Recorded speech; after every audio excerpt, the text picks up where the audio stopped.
Saya itu pernah diganjar kolik, Cak. Kulit perut, kata dokternya, sakitnya minta ampun. Jadi di IGD Rumah Sakit Sarjito itu tidur terlentang ora kuat, jengkelek ora kuat, dodok di tempat tidur ora kuat, terlentang lagi mengkur. Pokoknya tidak ada posisi yang saya bisa tahan. Saya pikir saya sudah mau dibundut ya. Tak goleki kok ora ana malaikat sing ketok. Nah,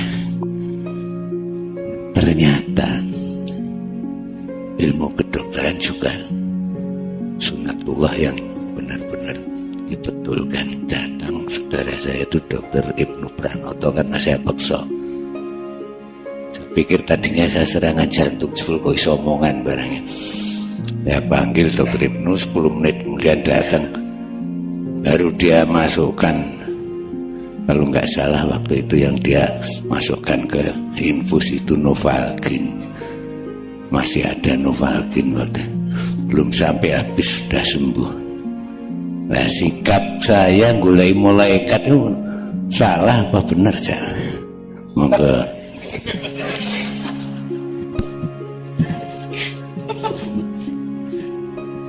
Ya, setiap saat kita itu kan antri nih, orang ngerti urutannya kan gitu kan. Tapi kan semua antri tuh Pak. Ya. Ini orang ngerti urutannya. Betul. Dan mati sama sakit tidak ada hubungannya. Saya sampai takut merengut loh waktu itu. Gue kayak mulai kate metu aku merengut. Dukani Gusti Allah. Hati saya sudah kepada Allah, tapi tak golek ora ana utusane sing metu ini. Monggo. Saya tidak bisa menjawab secara empiris karena saya belum pernah mengalami itu. Ya. Tetapi gini Bapak-bapak sekalian, ini ponakan saya itu sedang sakit kanker, Mas Sedat ikut menangani ya. Dan itu tidak ada hubungannya sama hidup dia. Hidupnya benar, dia perawat, dia kerja di rumah sakit, tiba-tiba kanker berat gitu ya. Jadi sebenarnya sakit itu apa toh ya? Apakah sakit itu negatif dalam kehidupan ataukah sakit itu positif? Karena kadang-kadang sakit itu sebenarnya proses penyembuhan rohani bagi Allah kepada kita, bisa juga. Nah, malaikat datang dan tidak datang itu kan ya piye kuwi carane jawab aku ya oke. Gini, saya ini menganjurkan jamaah saya untuk mengaktifasi malaikat. Jadi aktivasikan malaikatmu. Artinya kamu tiap hari harus menyapa malaikatmu. Isu-isu assalamualaikum, assalamualaikum, assalamualaikum, assalamualaikum. Tuh. Kita bisa lihat atau tidak, itu juga tidak ada hubungannya dengan kehebatan. Hantu tidak ada yang berani sama kita meskipun kita tidak pernah bisa melihat dia. Saya ini harus ngusir hantu di banyak negara. Di Italia, di rumahnya Mussolini saya pernah ngusir hantu. Karena mereka nganggapnya saya tuh ngerti. Aku kira ngerti. Ngerti neng ya, karena dipaksa ya. Malam terakhir ya saya lakoni sama anak Kiai Kanjeng, tak parani kuwi kabeh dan aku nganggo cara universal. Kowe hantu Italia wani-wani karo hantu Jawa ngono aku. Rasa macam-macam kowe. Tak parani, tak sentak-sentak. Dan teman-teman pingsan-pingsan karena saya tuh ditawur sama makhluk-makhluk macam-macam di sana. Tapi saya nggak merasa, aku nggak bisa ndelok saya. Pokoknya aku teko tak paling rasa macam-macam ya. Iki konco-koncoku kabeh ning kene. Engko nek kowe macam-macam aku rene meneh ya. Rasa macam ayo. Wani, wani ngetokno aku tak tonyo tenan gitu. Jadi nggak pernah ada hantu berani menampakkan diri ke saya. Jin, rawani. Kalau ada orang kesurupan sebut nama saya. Loh, ini serius sih. Gue tak akan gak cak nun nek terus ngene gitu ya. Nanti ya wes terus rumah ya. Silahkan praktekkan. Bukan apa-apa, saya itu sayang sama mereka dan mereka kalau pengajian mereka datang ke saya. Di pengajian saya itu jin banyak sekali datang. Saya mau ke Gunung Lawu, mau ke Gunung Ceto, mau saya ke Gunung Kawi, saya semua sudah masukin semuanya. Semua perpustakaan digital spiritual saya sudah masukin semua. Dan mereka itu sayang sama saya. Jadi ono wong ning jalan wates kono wong kesurupan bola bali. Kesurupan. Terus aku ngongkon bocah Cah Kiai Kanjeng kowe rono. Begitu cakil yang itu, wah anak boy cak nun meneh, terus ya wis itu hilang, gitu. Terus anak Kiai Kanjeng pergi lagi, kesurupan lagi, beda lagi. Tadi suaranya gini, terus berikutnya suaranya begitu. Terus aku ngomongkan meneh si jinne, wah cak nun meneh, wah wis kondo cak nun rasa, aku ya sering nang padang bulan, Jadi seneng saya, jin itu sama saya itu cinta. Dan jin itu Anda jangan anggap khayal. Jin disebut oleh Allah lebih dulu dari manusia di semua ayat kecuali satu ayat dok. Berpuluh-puluh kali Allah menyebut makhluk itu jinni wal insi, bukan insi wal jinni. Jadi jin itu senior kita, malaikat senior kita, alam senior kita, tetapi yang paling senior adalah Nur Muhammad. Kalau Anda berada pada jalur Muhammad, maka Anda menjadi senior dan Anda yang nanti pertama giliran masuk surga. Itu. Dan surga itu bukan sesuatu yang kita cita-citakan. Kita itu dulu di surga. Cuman sekarang outbound sebentar ke sini kan. Jangan tidak lulus di sini gitu loh, Pak. Gitu loh. Nah, saya kira kita masih lama, Pak. Bertugas outbound ini, Pak. Insyaallah gitu ya. Monggo berikutnya beliau mungkin. Pak Jibri monggo. Terima kasih Cak Nun. Ini Cak Nun, jadi saat bulan puasa itu hampir semua orang yang menjalankan puasa 10 hari terakhir berharap-harap mendapat sesuatu sampai dia tidak pulang ke rumah istilahnya.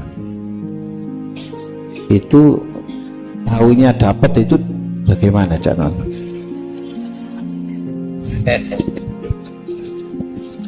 Ya gini, jadi tadi kan saya bilang ada 6 evolusi tadi ya Bu ya.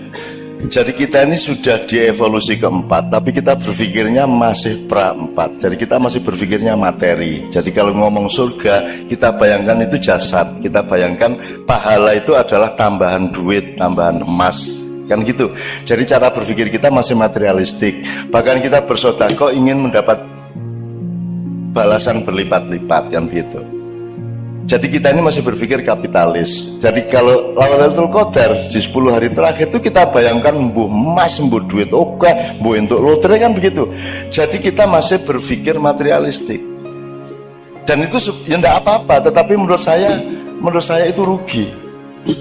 Kalau Lailatul Qadar itu gini, soal cara berpikir, dia disebut Lailatul Qadar itu ya tanazzalul malaikati warruhu fiha bi'idzni rabbihim min kulli amrin salamun hiya hatta matla'il fajr. Dia disebut Lailatul Qadar itu karena malam itu Al-Qur'an diturunkan. Kan begitu. Lah kurang apa Lailatul Qadar? Kapan tidak Lailatul Qadar dalam hidup ini? Kamu lihat dirimu. Coba. Kamu lihat sih.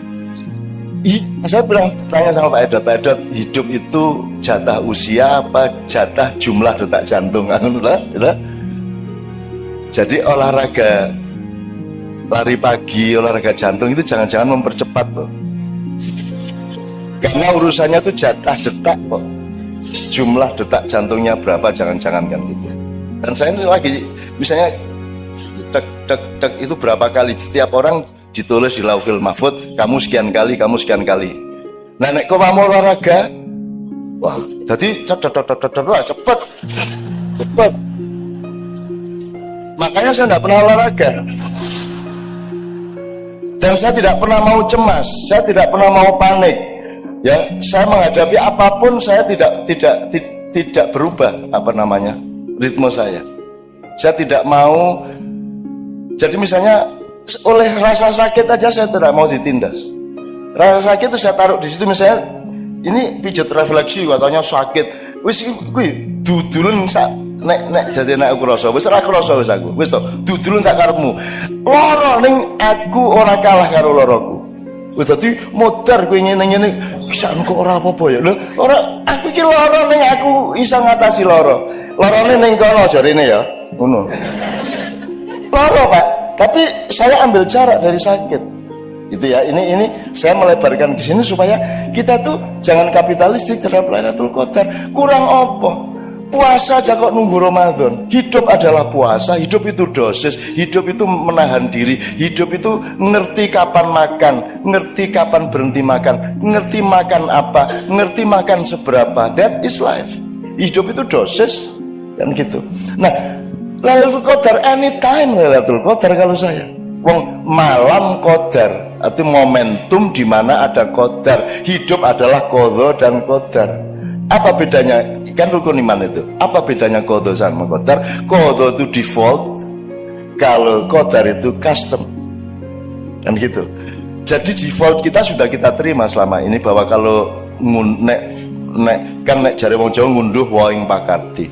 Ya, karma atau innama alusrius wa may ya'mal mithqala dzarratin khairan yarah, kemudian sarra yarah. Itu sudah pasti itu qadha. Nah, sekarang qadar ini dinamis. Dan qadar ini kamu jangan jadi objek, Anda subjeknya. Jadi saya tuh tidak pernah, kemarin saya selama 2 hari saya nulis 40 tulisan, saya setorkan ke anak-anak Kadipiro. Itu saya nulis itu enggak mikir, karena saya tidak punya tugas untuk berpikir. Yang punya tugas berpikir itu pikiran saya. Soal kaya nggih, terus aku tangi turu tak tike ya nggih, terus aku ngetik iki sing dikte. Enggak pakai energi. Makanya di kedokteran juga kan mestinya ada komprehensi terhadap dimensi-dimensi ilmu yang lain di kedokteran, tidak hanya fisiologi, ada banyak kemungkinan yang lain. Misalnya manajemen tenaga. Orang bertanya, acara saya itu kan rata-rata 8 jam Bu, dan saya duduk tahiyat itu.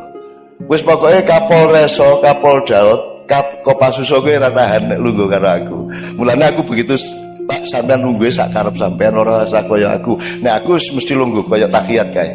Itu berjam-jam, gitu kan.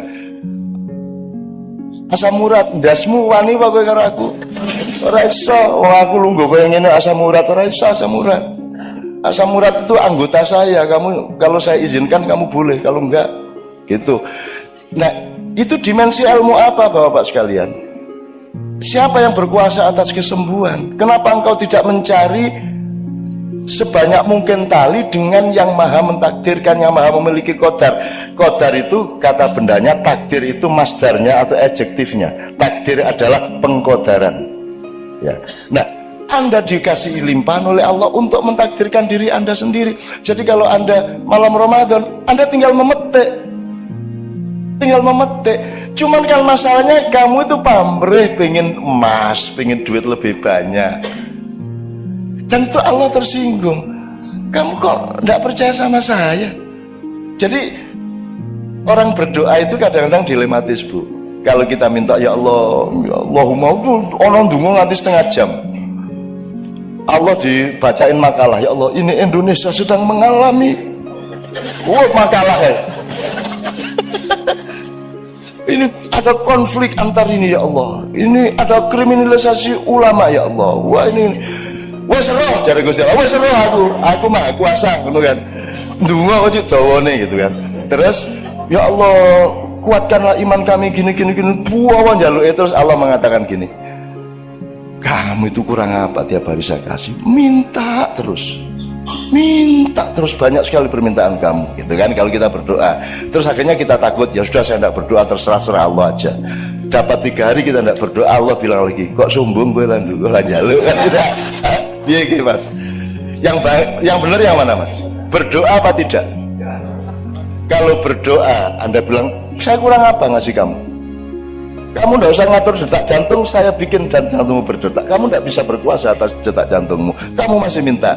Tapi kalau nggak minta, dia bilang tumben nggak minta. Terus ud'uni astajib lakum kata Allah. Jadi yang mana ini? Nah itu namanya dosis Bu.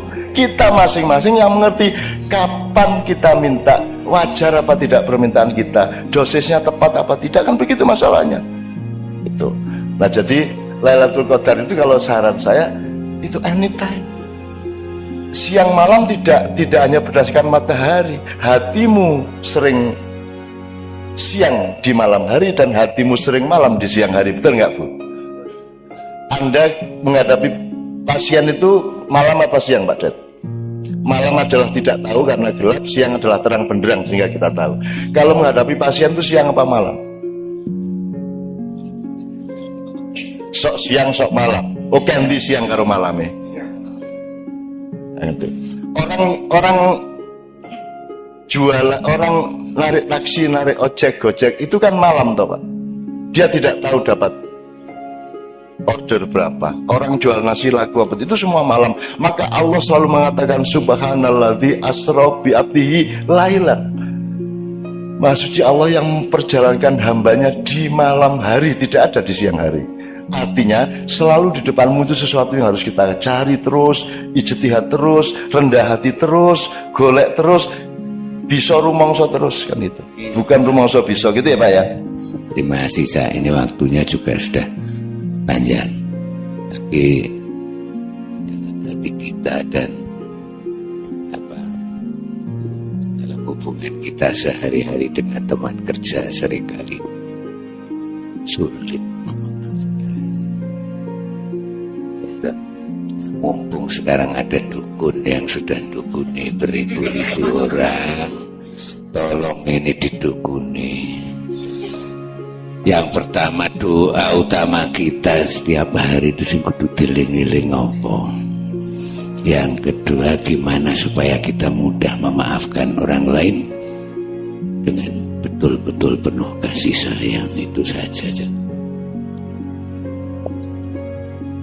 Oke.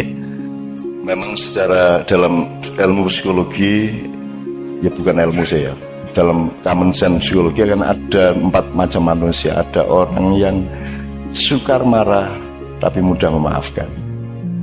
Yang kedua ada orang mudah marah, sukar memaafkan.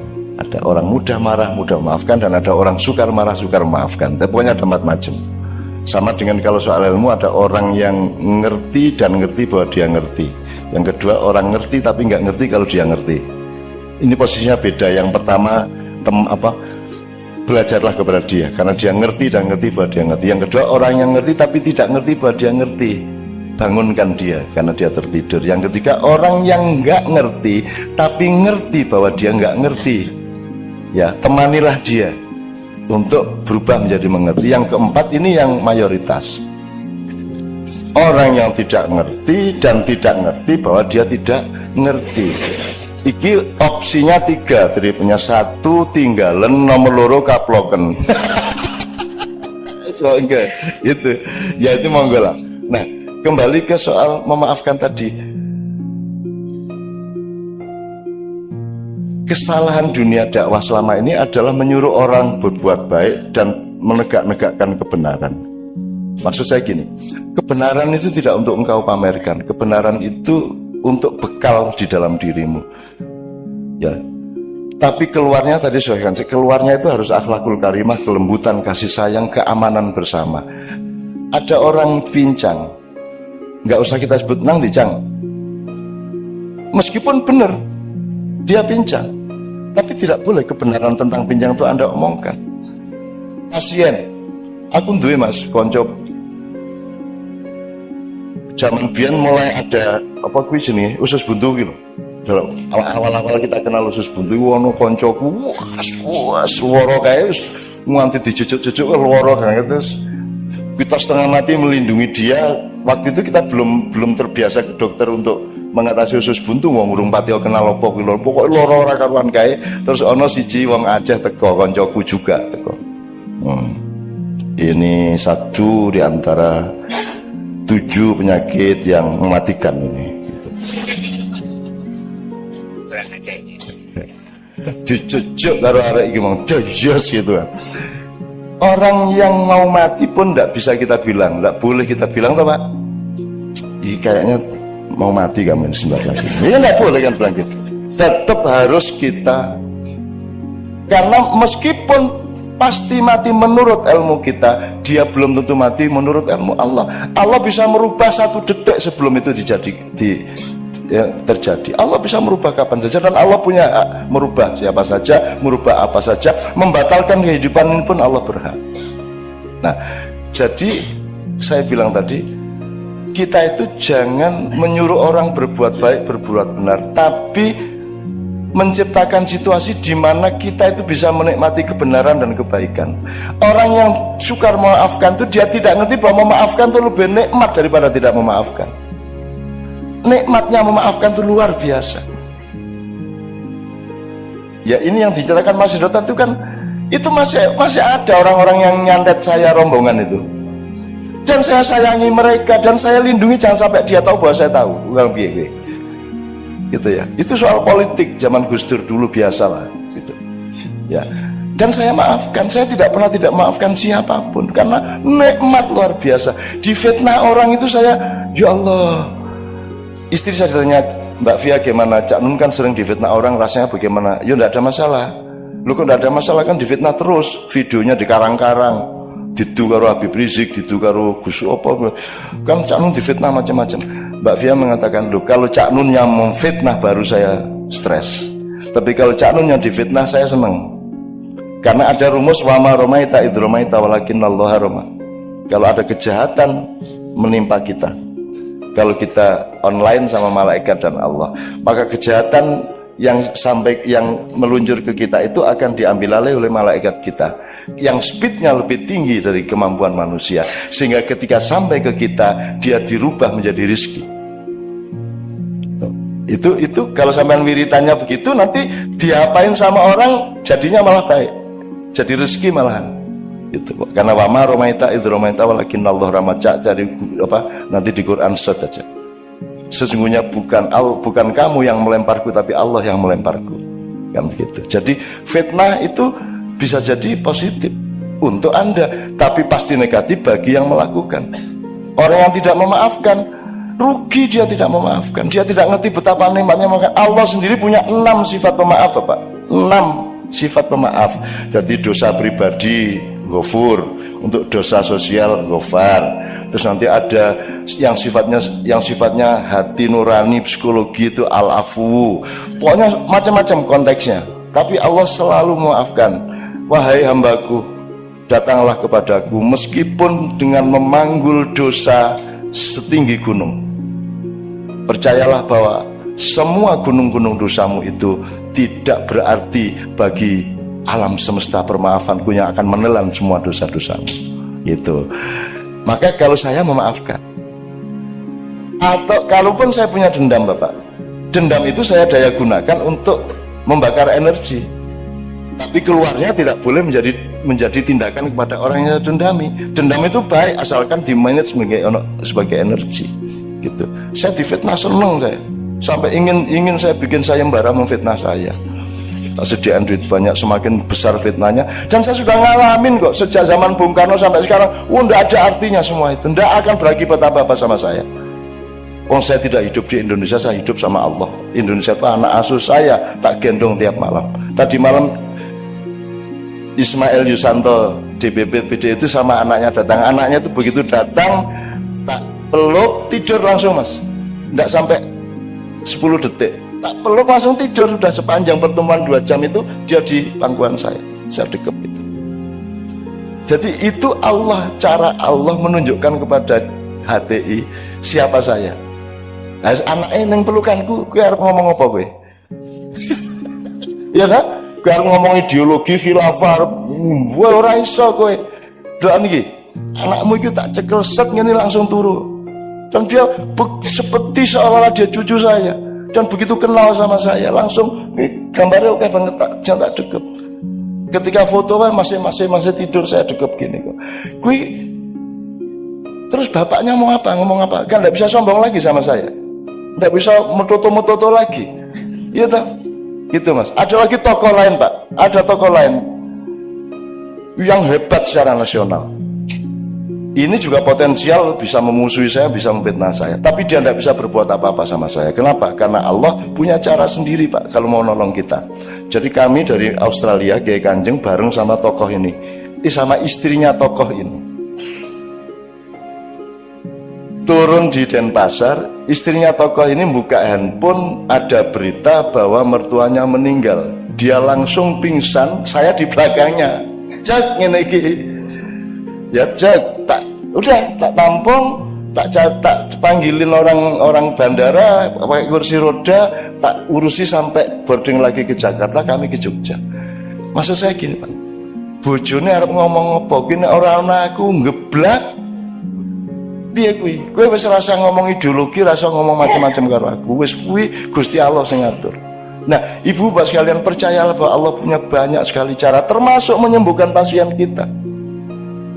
Gitu. Jadi saya bukan mohon, saya ingin Anda semua menyadari itu semua secara luas sehingga menemukan nikmal maula wa nikman nasir itu, bahwa memaafkan itu nikmatnya luar biasa, memberi itu nikmatnya luar biasa. Tidak meminta kepada Allah kadang-kadang juga kenikmatan, meskipun di saat lain minta itu yang lebih nikmat. Jadi yang penting nikmatnya, bukan baiknya, bukan benernya, tapi Anda bisa menikmati semua itu. Tuh, saya tidak tepat jawaban saya menurut sampean, saya mohon maaf ya. Eksploitasi sedikit saja. Kalau saya melihat sekarang itu banyak orang galau ya. Galau artinya tidak sinkron antara tampaknya dengan apa yang ada dalam hatinya gitu. Nah, itu bagaimana itu? Padahal kalau kita lihat, kelihatannya semua arahnya mau ke apa? Wah, religius sekali. Tapi sebetulnya dari sisi perilakunya itu kok munculnya berbeda. Monggo Pak. Gimana jawabnya ya? Mau pakai terminologi atau metodologi yang luas, waktunya juga tidak cukup. Tapi saya kira memang ada kelemahan pendidikan keagamaan, Bu. Jadi kita tidak, itu namanya talbis. Talbis itu dari kata iblis. Iblis itu, sampai tahu ceritanya kenapa Nabi Adam turun ke bumi, diturunkan ke bumi itu karena dia ketipu. Dia didatangi tamu berpakaian kayak malaikat Jibril, disangka Jibril, maka dia taat, disuruh mendekati pohon itu ya, padahal ternyata itu iblis. Akhirnya dia terlanjur sudah mendekati pohon itu dan sama Tuhan diusir ke bumi gitu. Jadi yang berlangsung sekarang itu kan kita itu ditipu oleh iblis yang berpakaian malaikat. Begitulah kalau pilkada, begitulah kalau politik ya Bu ya, begitulah kalau macam-macam Bu ya. Kita itu pokoknya, apalagi kalau Anda ngerti Freemason, Illuminati, Anda ngerti desain globalnya Yahudi, Anda ngerti macam-macam, Anda akan tahu bahwa paket utama yang disebut penjajahan atau mobilisasi kepada masyarakat timur ya, yang akan dibaratkan itu adalah mereka menciptakan pandangan melalui pendidikan, melalui media massa, melalui cara berpikir, melalui produk-produk, sampai sekarang melalui produk-produk yang kanak-kanak pun dimasukin itu untuk merubah pandangan Anda bahwa yang Anda sangka surga itu sebenarnya neraka, dan yang Anda sangka neraka sebenarnya itu surga. Jadi sekarang itu kita itu belum bisa mengidentifikasi secara persis sebenarnya yang neraka yang mana, yang surga yang mana, kalau kita sudah sampai kepada empirisme seperti yang Ibu bilang tadi itu. Jadi kita itu seringkali bukan karep munafik ning pancen ora mudeng. Ora mudeng lha piye? Ngene karo gendera nesu. Tauhid. Ya kan gitu ya. Di UN itu banyak yang tidak mau upacara hari Senin. Lu sing ini kan soal cara berpikir toh, Bu. Masa ada orang nyembah bendera? Piye to ya? Itu kan cuman lambang bahwa kita ini bangsa Indonesia, gitu loh. Yang kita hormati kesepakatan nasional ini, bukan kayaknya kuwi kan mengkoyo awake dhewe iki nek lunga adoh tugas kuwi lak nggawa kathoke bojo. Kan begitu. Nah untuk kangen-kangenan toh sing ora diumbah dadi ambus-ambus kae. Apakah kita ini penggemar katok? Lah bukan. Kita ini pecinta istri, pecinta suami. Lambangnya kehadiran istri atau suami pada perantauan kita adalah katok itu. Bukan katok itu yang kita sembah. Kita umroh itu bukan nyembah Ka'bah, bukan nyium Hajar Aswad. Kalau mau nyium batu ngapain jauh-jauh ke Mekah, bayar ado-ado. Golek watu ning kali oke banget, tinggal dicium. Sampai orang-orang itu saya sarankan, sudahlah kalau kamu tidak mungkin naik haji, kamu bikin Ka'bahan. di belakang rumahmu, ubeng-ubeng ana dhewe kayak ana watu, ambung-ambungan watune nek ana kiai nesu, apa betahi? Lho kok betah pripun? Lagi kok lunga kaji kok tawaf kok ning kene. Kula mboten tawaf, kula ngincipi. Saya cuma bayang-bayangin lah, kula ten Mekah mboten sampean bayari kok.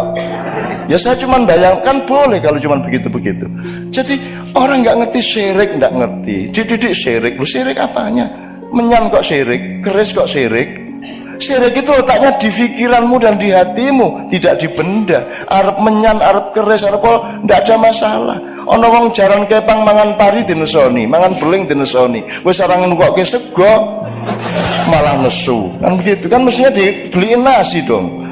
Wong dia nggak punya makan sampai beling-beling dipangan, kan begitu. Jadi menurut saya Bu, kuncinya adalah memang harus ada reedukasi, terutama di masjid-masjid. Misalnya masjid-masjid itu mestinya ada kajian-kajian sing sifatnya tidak doktrinatif tapi golek ilmu tenan. Nah sekarang tuh nggak ada. Semua ustadz itu, semua ulama itu punyanya doktrin dan dia punya kepentingan untuk punya umat. Itu masalahnya. Betul enggak? Di Madura begitu.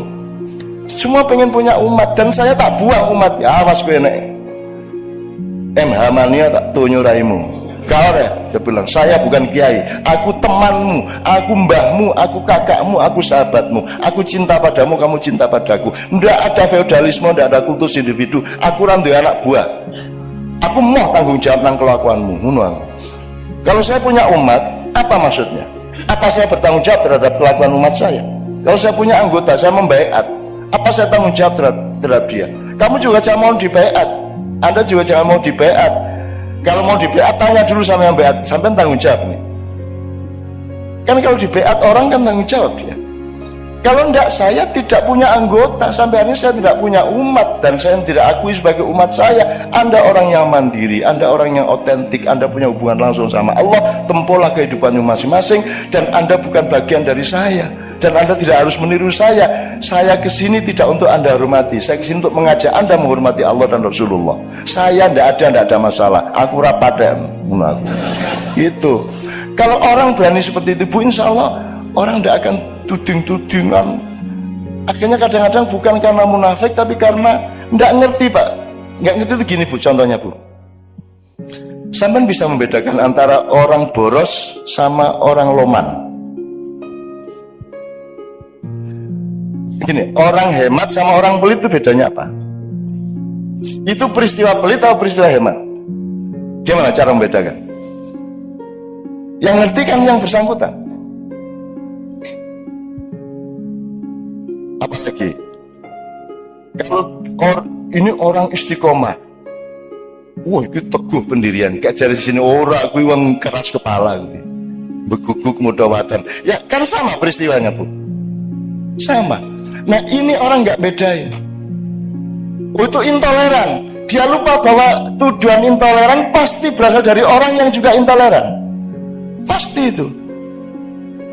Nah Bhinneka Tunggal Ika yo kabeh sak demi-demi teh sak setane sak kuntilanake kabeh nek Bhinneka Tunggal Ika. Dan saya menerima semuanya. Iblis saya belain. Kok wani kuwi lho?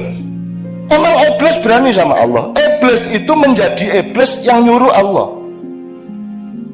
Dipelajari dong. Yang nyuruh Allah. Dan iblis itu sudah kapok jadi iblis. Sekarang baru sempurna pensiun dini. Sudah usul sama Allah. Lu ngapa to iblis? Lah kula niki ajeng pripun meleh.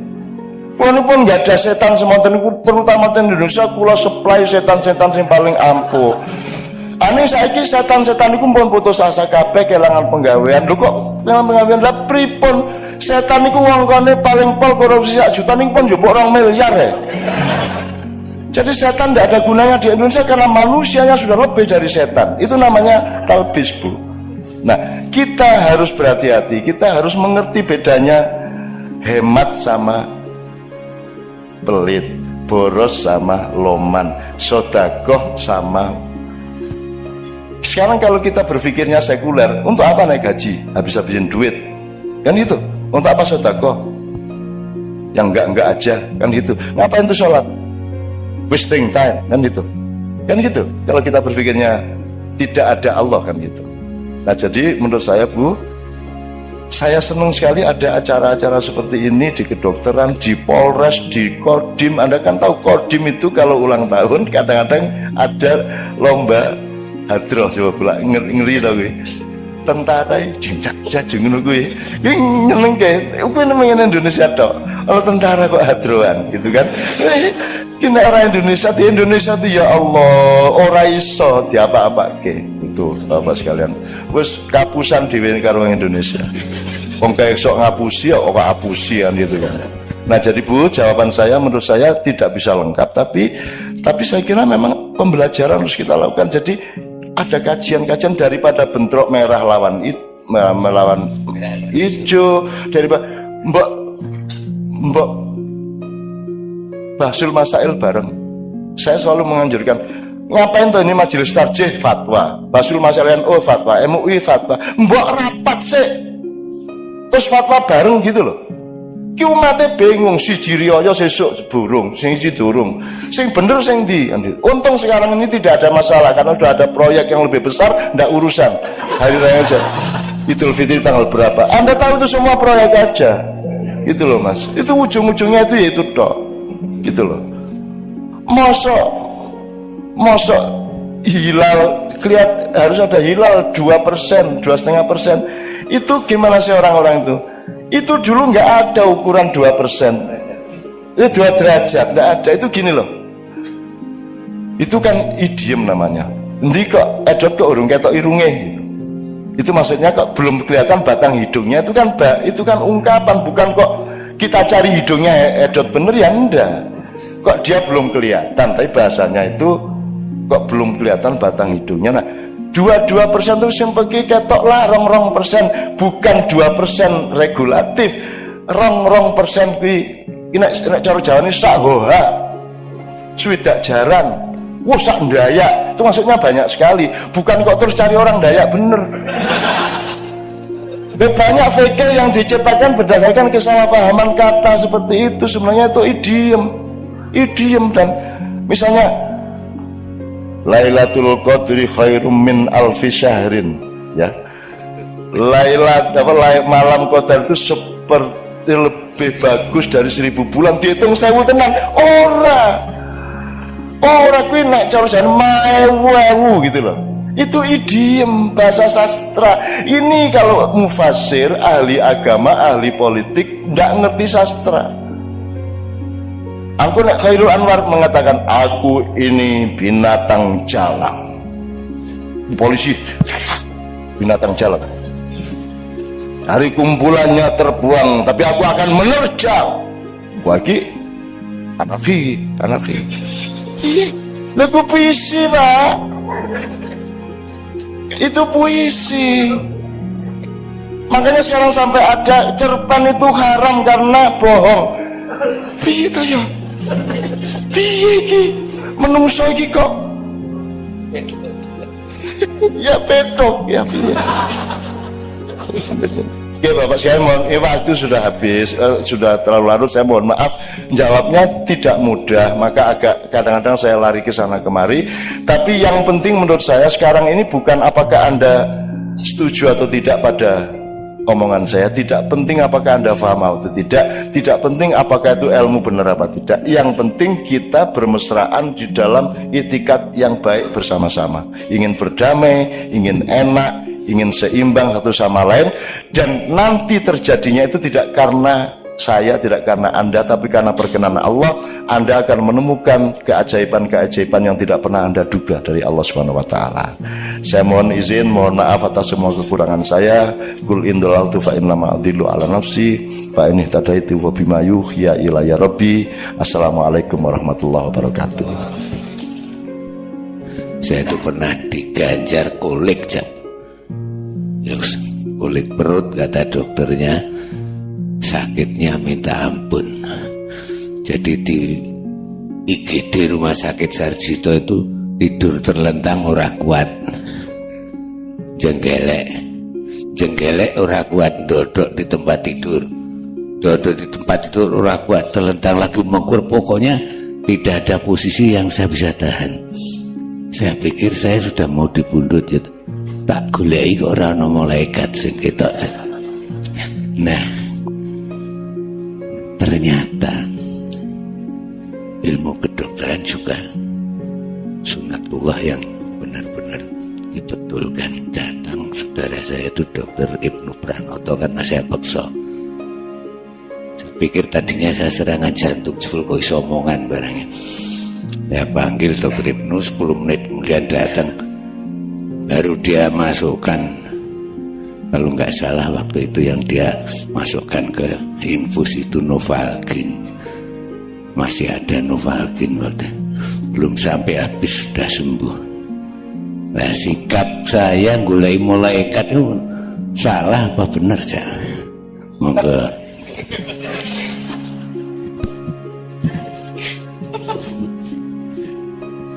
Ya, setiap saat kita itu kan antri nih, orang ngerti urutannya kan gitu kan. Tapi kan semua antri tuh Pak. Ya. Ini orang ngerti urutannya. Betul. Dan mati sama sakit nggak ada hubungannya. Saya sampai takut merengut loh waktu itu. Gue kayak mulai kate metu aku merengut. Dukani Gusti Allah. Hati saya sudah kepada Allah, tapi tak golek orang utusane sing metu ini. Monggo. Saya tidak bisa menjawab secara empiris karena saya belum pernah mengalami itu. Ya. Tetapi gini Bapak-bapak sekalian, ini ponakan saya itu sedang sakit kanker, Mas, saya ikut menangani ya. Dan itu tidak ada hubungannya sama hidup dia. Hidupnya bener, dia perawat, dia kerja di rumah sakit, tiba-tiba kanker berat gitu ya. Jadi sebenarnya sakit itu apa toh ya? Apakah sakit itu negatif dalam kehidupan ataukah sakit itu positif? Karena kadang-kadang sakit itu sebenarnya proses penyembuhan rohani bagi Allah kepada kita, bisa juga. Nah, malaikat datang dan tidak datang itu kan ya piye kuwi carane jawab wong aku ya oke. Gini, saya ini menganjurkan jamaah saya untuk mengaktifasi malaikat. Jadi aktivasikan malaikatmu. Artinya kamu tiap hari harus menyapa malaikatmu. Isu-isu assalamualaikum, assalamualaikum, assalamualaikum, assalamualaikum. Tuh. Kita bisa lihat atau tidak, itu juga tidak ada hubungannya dengan kehebatan. Hantu tidak ada yang berani sama kita meskipun kita tidak pernah bisa melihat dia. Saya ini harus ngusir hantu di banyak negara. Di Italia, di rumahnya Mussolini saya pernah ngusir hantu. Karena mereka nganggapnya saya tuh ngerti. Aku kira ngerti. Ngerti neng ya, karena dipaksa ya. Malam terakhir ya saya lakoni sama anak Kiai Kanjeng, tak parani kuwi kabeh dan aku nganggo cara universal. Kowe hantu Italia wani-wani karo hantu Jawa ngono aku. Rasa macam-macam kowe. Tak parani, tak sentak-sentak. Dan teman-teman pingsan-pingsan karena saya tuh ditawur sama makhluk-makhluk macam-macam di sana. Tapi saya nggak merasa, aku nggak bisa ndelok saya. Pokoknya aku teko tak paling gue rasa macam-macam ya. Iki konco-koncoku kabeh ning kene. Engko nek kowe macam-macam aku rene meneh ya. Rasa macam-macam. Ayo wani, ayo. Wani ngetok nang aku tak tonyo tenan gitu. Jadi nggak pernah ada hantu berani menampakkan diri ke saya. Jin, rawani. Kalau ada orang kesurupan sebut nama saya. Loh, ini serius sih. Gue tak akan nggak Cak Nun loh, terus ngene gitu ya. Nanti ya wes terus rumah saya. Silahkan praktekkan. Bukan apa-apa, saya itu sayang sama mereka dan mereka kalau pengajian mereka datang ke saya. Di pengajian saya itu jin banyak sekali datang. Saya mau ke Gunung Lawu, mau ke Gunung Ceto, mau ke saya ke Gunung Kawi, saya semua sudah masukin semuanya. Semua perpustakaan digital spiritual saya sudah masukin semua. Dan mereka itu sayang sama saya. Jadi ono wong ning jalan wates kono wong kesurupan bola bali. Kesurupan. Terus aku ngongkon bocah Cak Kiai Kanjeng kuwi rono. Begitu Cak Kiai ngerti, wah anak boy Cak Nun meneh. Ngono kuwi terus ya wis itu hilang gitu. Terus anak Kiai Kanjeng pergi lagi, kesurupan lagi. Beda lagi. Tadi suaranya gini terus berikutnya suaranya begitu. Terus aku ngongkon meneh si jinne. Wah, Cak Nun meneh. Wah, wis kondo Cak Nun rasa aku ya seneng nang padang bulan ngono kuwi. Jadi seneng saya, jin itu sama saya itu cinta. Dan jin itu Anda jangan anggap khayal. Jin disebut oleh Allah lebih dulu dari manusia di semua ayat kecuali satu ayat dok. Berpuluh-puluh kali Allah menyebut makhluk itu jinni wal insi, bukan insi wal jinni. Jadi jin itu senior kita, malaikat senior kita, alam senior kita, tetapi yang paling senior adalah Nur Muhammad. Kalau Anda berada pada jalur Muhammad, maka Anda menjadi senior dan Anda yang nanti pertama giliran masuk surga. Dan surga itu bukan sesuatu yang kita cita-citakan. Kita itu dulu di surga, cuman sekarang outbound sebentar ke sini kan. Jangan tidak lulus di sini gitu loh Pak, gitu loh. Nah saya kira kita masih lama Pak bertugas outbound ini Pak, insya Allah gitu ya. Monggo berikutnya beliau mungkin Pak Jibri, monggo. Terima kasih Cak Nun. Ini Cak Nun, jadi saat bulan puasa itu hampir semua orang yang menjalankan puasa 10 hari terakhir berharap-harap mendapat sesuatu sampai dia tidak pulang ke rumah istilahnya. Itu tahunya dapat itu bagaimana Cak Non?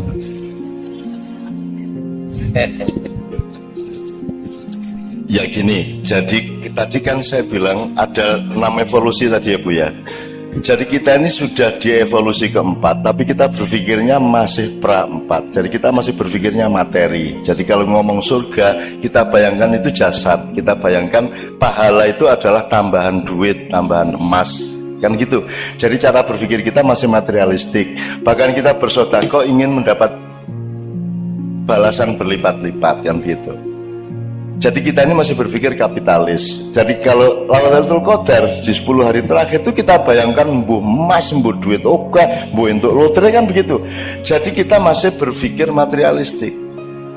Dan itu ya enggak apa-apa, tetapi menurut saya itu rugi. Kalau Lailatul Qadar itu gini, soal cara berpikir, dia disebut Lailatul Qadar itu ya tanazzalul malaikati warruhu fiha bi'idzni rabbihim min kulli amrin salamun hiya hatta matla'il fajr. Dia disebut Lailatul Qadar itu karena malam itu Al-Qur'an diturunkan. Kan begitu. Lah kurang apa Lailatul Qadar? Kapan tidak Lailatul Qadar dalam hidup ini? Kamu lihat dirimu. Coba. Kamu lihat sih. Saya bilang tanya sama Pak Edot, hidup itu jatah usia apa jatah jumlah detak jantung? Jadi olahraga lari pagi, olahraga jantung itu jangan-jangan mempercepat tuh. Karena urusannya tuh jatah detak kok. Jumlah detak jantungnya berapa, jangan-jangan kan gitu. Dan saya ini lagi misalnya dek itu berapa kali, setiap orang ditulis di Lauhul Mahfud, kamu sekian kali. Nah nek kok mau olahraga, wah, jadi cepet. Makanya saya tidak pernah olahraga. Dan saya tidak pernah mau cemas, saya tidak pernah mau panik. Ya, saya menghadapi apapun saya tidak berubah ritme saya. Saya tidak mau. Jadi misalnya oleh rasa sakit aja saya tidak mau ditindas. Rasa sakit itu saya taruh di situ, misalnya ini pijat refleksi katanya sakit. Wis kuwi dudulun sak nek jadi nek aku rasa wis ora krasa wis aku. Wis to, dudulun sak karepmu. Lara ning aku ora kalah karo laraku. Wis dadi modar kowe ngene-ngene bisa kok ora apa-apa ya. Lho, ora aku iki lara ning aku iso ngatasi lara. Larane ning kono jarine ya. Ngono. Lara, Pak. Tapi saya ambil jarak dari sakit, gitu ya. Ini saya melebarkan di sini supaya kita tuh jangan kapitalistik terhadap Lailatul Qadar. Kurang apa? Puasa aja kok nunggu Ramadan. Hidup adalah puasa. Hidup itu dosis. Hidup itu menahan diri. Hidup itu ngerti kapan makan, ngerti kapan berhenti makan, ngerti makan apa, ngerti makan seberapa. That is life. Hidup itu dosis, kan gitu. Nah, Lailatul Qadar anytime Lailatul Qadar kalau saya. Wong malam qadar, arti momentum di mana ada qadar. Hidup adalah qadha dan qadar. Apa bedanya? Kan rukun iman itu. Apa bedanya qadha sama qadar? Qadha itu default, kalau qadar itu custom. kan gitu. Jadi default kita sudah kita terima selama ini bahwa kalau nek jare wong Jawa ngunduh waing pakarti, ya karma atau innama alusrius wa may ya'mal mithqala dzarratin khairan yarah, kemudian sarra yarah, itu sudah pasti, itu qadha. Nah sekarang qadar ini dinamis, dan qadar ini kamu jangan jadi objek, Anda subjeknya. Jadi saya tuh tidak pernah, kemarin saya selama 2 hari saya nulis 40 tulisan, saya setorkan ke anak-anak Kadipiro. Itu saya nulis itu tidak mikir, karena saya tidak punya tugas untuk berpikir. Yang punya tugas berpikir itu pikiran saya. Soal kaya nggih. Terus aku tangi turu, tak tike ya nggih. Terus aku ngetik, iki sing dikte. Enggak pakai energi. Makanya di kedokteran juga kan mestinya ada komprehensi terhadap dimensi-dimensi ilmu yang lain di kedokteran, tidak hanya fisiologi, ada banyak kemungkinan yang lain. Misalnya manajemen tenaga. Orang bertanya, acara saya itu kan rata-rata 8 jam Bu, dan saya duduk tahiyat itu. Wis pokoknya Kapolreso, Kapoldaud, Kopasuso kowe ra tahan nek lungguh karo aku. Mulane aku begitu Pak sampean lungguhe sak karep sampean ora usah kaya aku. Nek aku mesti lungguh kaya tahiyat kae. Itu berjam-jam, gitu kan. Asam urat ndasmu wani apa kowe karo aku? Ora iso, wong aku lungguh kaya ngene asam urat, ora iso asam urat. Asam urat itu anggota saya, kamu kalau saya izinkan kamu boleh, kalau enggak gitu. Nah, itu dimensi ilmu apa Bapak sekalian? Siapa yang berkuasa atas kesembuhan? Kenapa engkau tidak mencari sebanyak mungkin tali dengan yang maha mentakdirkan, yang maha memiliki qadar? Qadar itu kata bendanya, takdir itu masdarnya atau adjektifnya. Takdir adalah pengqadaran. Ya. Nah, Anda dikasih limpahan oleh Allah untuk mentakdirkan diri Anda sendiri. Jadi kalau Anda malam Ramadan, Anda tinggal memetik. Cuman kan masalahnya kamu itu pamrih, pengen emas, pengen duit lebih banyak, dan itu Allah tersinggung. Kamu kok tidak percaya sama saya? Jadi orang berdoa itu kadang-kadang dilematis Bu. Kalau kita minta ya Allah, ya Allahumma, orang dungu nanti setengah jam, Allah dibacain makalah, ya Allah ini Indonesia sedang mengalami makalah ya. Ini ada konflik antar ini ya Allah. Ini ada kriminalisasi ulama ya Allah. Wah ini, wes roh jare Gusti Allah. Wes roh aku mah kuasa ngono kan. Ndonga kok cik dawane gitu kan. Terus ya Allah kuatkanlah iman kami gini. Buah njaluke terus Allah mengatakan gini. Kamu itu kurang apa tiap hari saya kasih? Minta terus banyak sekali permintaan kamu gitu kan. Kalau kita berdoa terus akhirnya kita takut, ya sudah saya tidak berdoa, terserah Allah aja. Dapat 3 hari kita tidak berdoa, Allah bilang lagi kok sombong gue lanjut jaluk kan kita. Iya gitu Mas. Yang benar yang mana Mas? Berdoa apa tidak? Kalau berdoa Anda bilang saya kurang apa ngasih kamu? Kamu tidak usah ngatur detak jantung, saya bikin dan jantungmu berdetak. Kamu tidak bisa berkuasa atas detak jantungmu. Kamu masih minta. Tapi kalau nggak minta, dia bilang tumben nggak minta. Terus ud'uni astajib lakum kata Allah. Jadi yang mana ini? Nah itu namanya dosis Bu. Kita masing-masing yang mengerti kapan kita minta, wajar apa tidak permintaan kita, dosisnya tepat apa tidak, kan begitu masalahnya. Itu. Nah jadi Lailatul Qadar itu kalau saran saya itu anytime. Siang malam tidak hanya berdasarkan matahari. Hatimu sering siang di malam hari dan hatimu sering malam di siang hari. Betul nggak Bu? Anda menghadapi pasien itu malam apa siang Pak Ded? Malam adalah tidak tahu karena gelap, siang adalah terang benderang sehingga kita tahu. Kalau menghadapi pasien itu siang apa malam? Sok siang sok malam. Oh ganti siang karo malamnya. Orang jualan, orang narik taksi, narik ojek, gojek itu kan malam toh Pak. Dia tidak tahu dapat order berapa. Orang jual nasi laku apa itu semua malam. Maka Allah selalu mengatakan subhanalladzi asra bi abdihi lailan. Maha suci Allah yang memperjalankan hambanya di malam hari, tidak ada di siang hari. Artinya selalu di depanmu itu sesuatu yang harus kita cari terus, ijtihad terus, rendah hati terus, golek terus, bisa rumangsa terus, kan itu. Bukan rumangsa bisa, gitu ya Pak ya. Terima kasih, saya ini waktunya juga sudah panjang, tapi dalam hati kita dan dalam hubungan kita sehari-hari dengan teman kerja seringkali sulit memaafkan. Ya, mumpung sekarang ada dukun yang sudah dukuni beribu-ribu orang, tolong ini didukuni. Yang pertama, doa utama kita setiap hari itu sing kudu dieling-eling apa. Yang kedua, gimana supaya kita mudah memaafkan orang lain dengan betul-betul penuh kasih sayang, itu saja. Oke. Memang secara dalam ilmu psikologi, ya bukan ilmu saya, dalam common sense psikologi kan ada 4 macam manusia. Ada orang yang sukar marah tapi mudah memaafkan. Yang kedua ada orang mudah marah, sukar memaafkan. Ada orang mudah marah, mudah memaafkan, dan ada orang sukar marah, sukar memaafkan. Tapi pokoknya ada 4 macam. Sama dengan kalau soal ilmu, ada orang yang ngerti dan ngerti bahwa dia ngerti. Yang kedua orang ngerti tapi nggak ngerti kalau dia ngerti.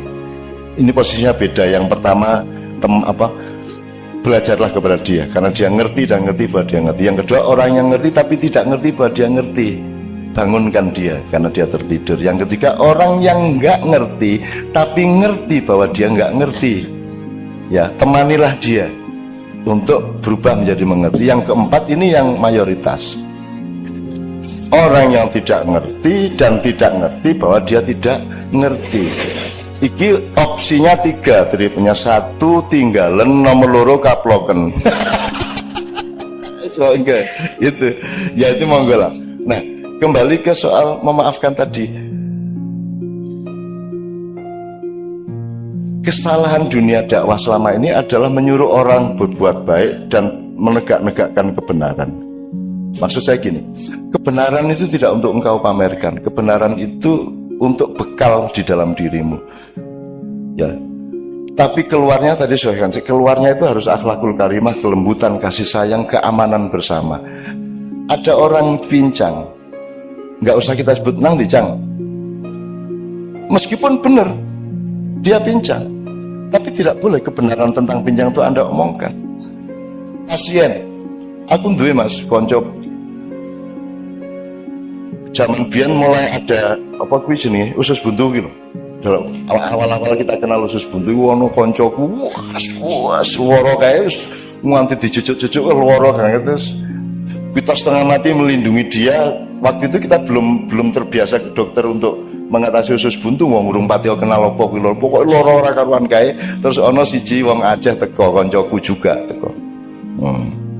Ini 1 di antara 7 penyakit yang mematikan ini. Cucuk karo arek iki mong jos gitu kan. Orang yang mau mati pun tidak bisa kita bilang, tidak boleh kita bilang toh Pak. Ini kayaknya mau mati kamu sebentar lagi. Ya nggak boleh kan bilang gitu. Tetap harus kita, karena meskipun pasti mati menurut ilmu kita, dia belum tentu mati menurut ilmu Allah. Allah bisa merubah 1 detik sebelum itu terjadi. Allah bisa merubah kapan saja, dan Allah punya hak merubah siapa saja, merubah apa saja, membatalkan kehidupan ini pun Allah berhak. Nah, jadi saya bilang tadi, kita itu jangan menyuruh orang berbuat baik, berbuat benar, tapi menciptakan situasi di mana kita itu bisa menikmati kebenaran dan kebaikan. Orang yang sukar memaafkan itu dia tidak ngerti bahwa memaafkan itu lebih nikmat daripada tidak memaafkan. Nikmatnya memaafkan itu luar biasa. Ya ini yang diceritakan Mas Hidota itu kan, itu masih ada orang-orang yang nyantet saya rombongan itu. Dan saya sayangi mereka dan saya lindungi, jangan sampai dia tahu bahwa saya tahu. Bukan piye. Gitu ya. Itu soal politik zaman Gus Dur dulu biasalah gitu. Ya. Dan saya maafkan, saya tidak pernah tidak maafkan siapapun karena nikmat luar biasa. Difitnah orang itu saya, ya Allah. Istri saya ditanya, Mbak Via gimana? Cak Nun kan sering difitnah orang, rasanya bagaimana? Ya enggak ada masalah. Lu kok enggak ada masalah, kan difitnah terus, videonya dikarang-karang, didu karo Habib Rizik, didu karo Gus apa. Kan Cak Nun difitnah macam-macam. Mbak Via mengatakan, loh kalau Cak Nun yang memfitnah baru saya stres. Tapi kalau Cak Nun yang difitnah saya senang. Karena ada rumus wama romaita idh romaita walakinnallaha roma. Kalau ada kejahatan menimpa kita, kalau kita online sama malaikat dan Allah, maka kejahatan yang meluncur ke kita itu akan diambil alih oleh malaikat kita yang speednya lebih tinggi dari kemampuan manusia, sehingga ketika sampai ke kita dia dirubah menjadi rizki. Itu kalau sampean wiritannya begitu, nanti diapain sama orang jadinya malah baik, jadi rezeki malahan. Itu karena wama romaita idh romaita walakinnallaha rama. Cari nanti di Quran saja. Sesungguhnya bukan kamu yang melemparku, tapi Allah yang melemparku, kan begitu. Jadi fitnah itu bisa jadi positif untuk Anda, tapi pasti negatif bagi yang melakukan. Orang yang tidak memaafkan rugi, dia tidak memaafkan, dia tidak ngerti betapa nikmatnya memaafkan. Allah sendiri punya 6 sifat pemaaf, Bapak. 6 sifat pemaaf. Jadi dosa pribadi Ghafur, untuk dosa sosial Ghafar. Terus nanti ada yang sifatnya hati nurani, psikologi itu Al-Afu. Pokoknya macam-macam konteksnya. Tapi Allah selalu memaafkan. Wahai hambaku, datanglah kepadaku meskipun dengan memanggul dosa setinggi gunung. Percayalah bahwa semua gunung-gunung dosamu itu tidak berarti bagi alam semesta permaafanku yang akan menelan semua dosa-dosamu. Gitu. Maka kalau saya memaafkan, atau kalaupun saya punya dendam, Bapak, dendam itu saya daya gunakan untuk membakar energi, tapi keluarnya tidak boleh menjadi tindakan kepada orang yang saya dendami. Dendam itu baik asalkan dimanage sebagai energi. Gitu. Saya difitnah seneng saya, sampai ingin saya bikin sayembara memfitnah saya. Tak sediain duit banyak, semakin besar fitnahnya. Dan saya sudah ngalamin kok sejak zaman Bung Karno sampai sekarang. Tidak ada artinya semua itu, tidak akan berakibat apa-apa sama saya. Saya tidak hidup di Indonesia, saya hidup sama Allah. Indonesia itu anak asuh saya, tak gendong tiap malam. Tadi malam Ismail Yusanto DPP PD itu sama anaknya datang. Anaknya itu begitu datang, tak peluk, tidur langsung, Mas. Tidak sampai 10 detik, tak peluk langsung tidur. Sudah sepanjang pertemuan 2 jam itu dia di pangkuan saya dekep itu. Jadi itu Allah, cara Allah menunjukkan kepada HTI siapa saya. Nah, anaknya yang pelukanku, gue harus ngomong apa gue? Iya kan? Gue harus ngomong ideologi khilafah, gue ora iso gue. Doa nih, anakmu itu tak cekel set ngene langsung turu. Dan dia seperti seolah-olah dia cucu saya. Dan begitu kenal sama saya langsung gambarnya oke banget, tak dekep. Ketika foto masih tidur saya dekep gini kok. Terus bapaknya mau apa, ngomong apa? Kan tidak bisa sombong lagi sama saya, tidak bisa metoto lagi. Iya tak? Gitu, Mas. Ada lagi tokoh lain, Pak. Ada tokoh lain yang hebat secara nasional. Ini juga potensial bisa memusuhi saya, bisa memfitnah saya. Tapi dia tidak bisa berbuat apa-apa sama saya. Kenapa? Karena Allah punya cara sendiri, Pak, kalau mau nolong kita. Jadi kami dari Australia, Kiai Kanjeng bareng sama tokoh ini, sama istrinya tokoh ini,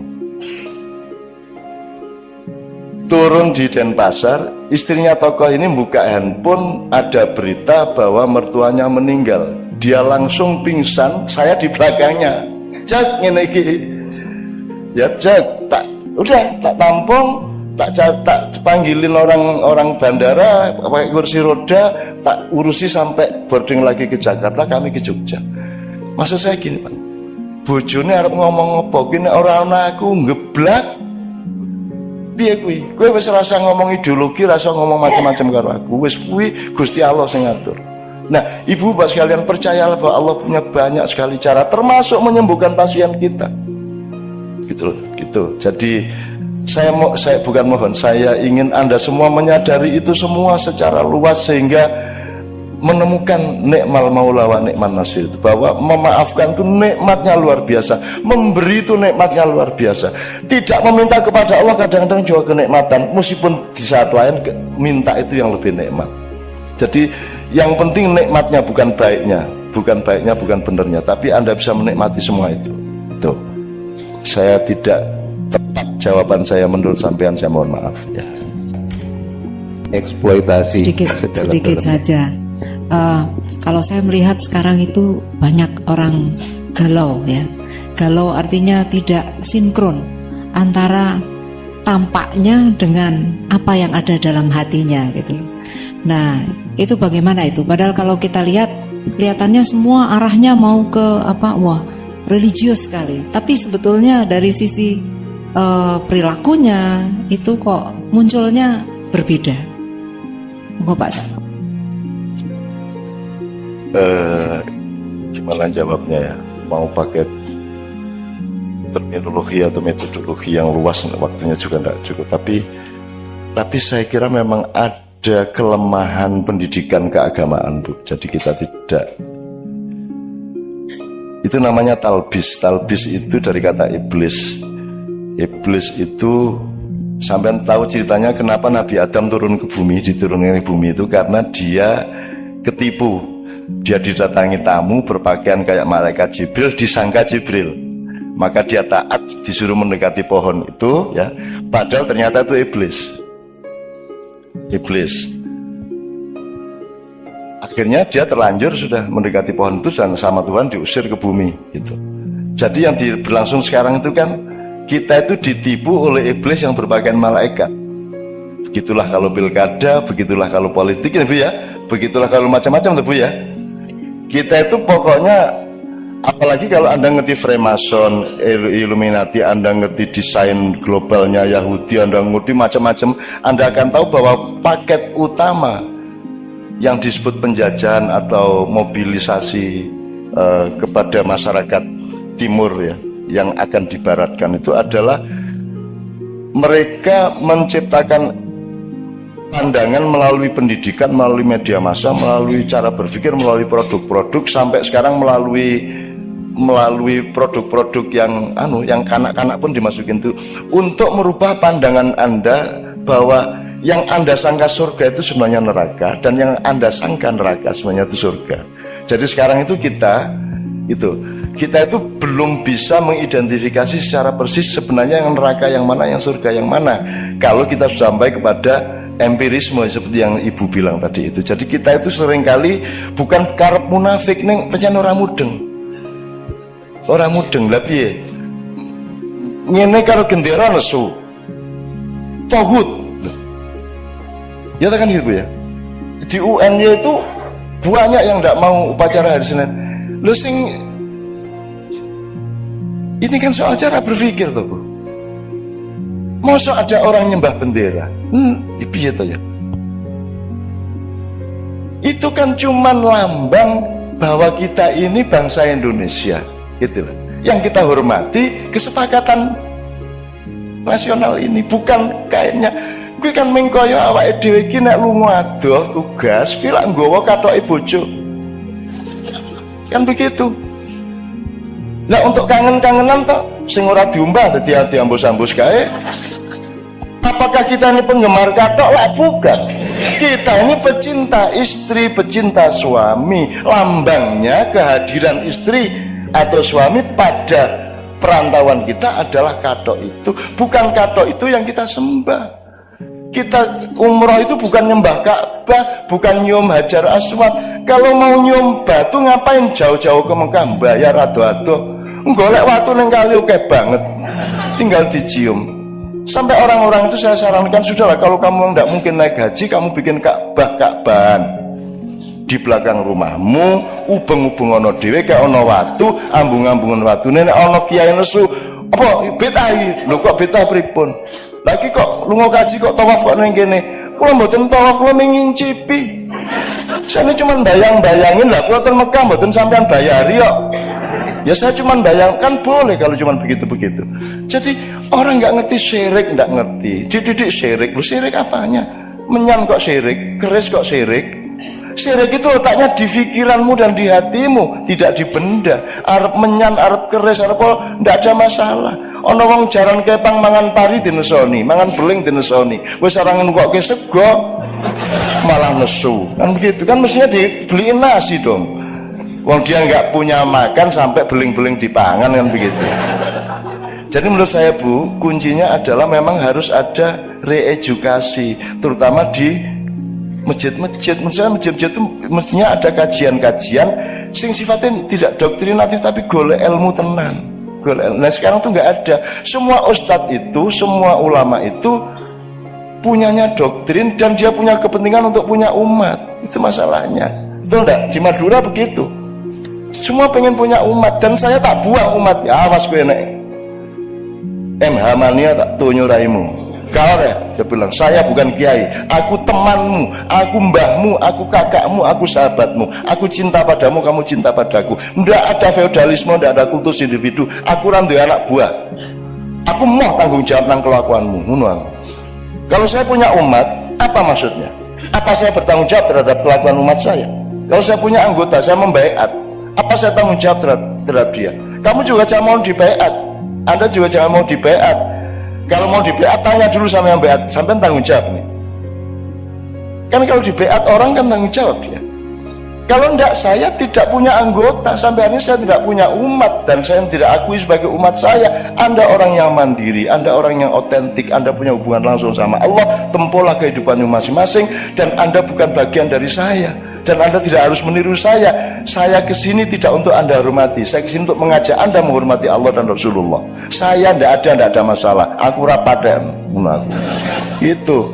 Kalau orang berani seperti itu Bu, insya Allah orang tidak akan tuding-tudingan. Akhirnya kadang-kadang bukan karena munafik, tapi karena tidak ngerti Pak. Nggak ngerti itu gini Bu, contohnya Bu. Sampai bisa membedakan antara orang boros sama orang loman. Gini, orang hemat sama orang pelit itu bedanya apa? Itu peristiwa pelit atau peristiwa hemat? Gimana cara membedakan? Yang ngerti kan yang bersangkutan. Apalagi kalau ini orang istiqomah, wah itu teguh pendirian. Kayak dari sini orang aku yang keras kepala, beguguk mudawatan. Ya kan sama peristiwanya Bu, sama. Nah ini orang nggak bedain. Itu intoleran. Dia lupa bahwa tujuan intoleran pasti berasal dari orang yang juga intoleran. Pasti itu. Nah Bhinneka Tunggal Ika ya kabeh sak demi-demi teh sak setane sak kuntilanake kabeh nek Bhinneka Tunggal Ika. Dan saya menerima semuanya. Iblis saya belain. Kok wani gue lho? Emang iblis berani sama Allah. Iblis itu menjadi iblis yang nyuruh Allah. Dipelajari dong. Yang nyuruh Allah. Dan iblis itu sudah kapok jadi iblis. Sekarang baru sempurna pensiun dini. Sudah usul sama Allah. Lu ngapa atau iblis? Lah kula niki ajeng pripun meleh. Kula pun nggak ada setan semonten niku, terutama di Indonesia kula supply setan-setan yang paling ampuh. Aneh saiki setan-setan niku pun putus asa kabeh kelangan penggawean. Lho kok kelangan penggawean? Lah pripun? Setan niku wongkone paling pol korupsi sak juta niku pun njupuk 2 miliar ya. Jadi setan tidak ada gunanya di Indonesia karena manusianya sudah lebih dari setan. Itu namanya talbis Bu.